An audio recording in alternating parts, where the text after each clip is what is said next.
খবর 24 সাথে আপনাকে স্বাগত। নতুন নতুন খবর জানার জন্য আমাদের চ্যানেলে চোখ রাখুন। 4 মাস হয়ে গিয়েছে, মেয়ের ন্যায় বিচারের অপেক্ষায় রয়েছেন। সেই ন্যায় বিচার কবে মিলবে জানেন না।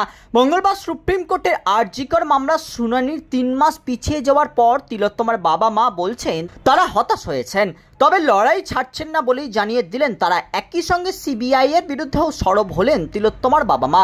মঙ্গলবার সুপ্রিম কোর্টের আরজিকর মামলার শুনানি ছিল। সেই মামলার পরবর্তী শুনানি হবে 2025 সালের 17 মার্চ।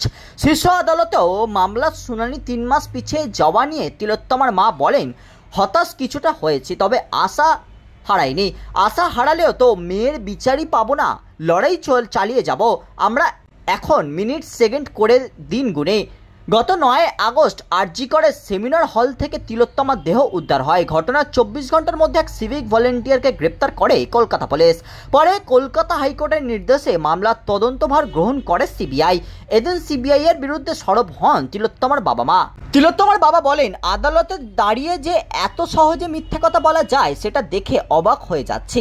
সিবিআই আদালতে বলছে আমরা সবসময় বাবা মার সঙ্গে যোগাযোগ রাখছি, কিন্তু আমরা তো কিছুই জানতে পারছি না। সিবিআই বলেছিল আপনাদের জানিয়েই চার্জশিট জমা দেব, কিন্তু কিছু না জানিয়ে সিবিআই শিয়ালদহ আদালতে চার্জশিট জমা দিয়েছে।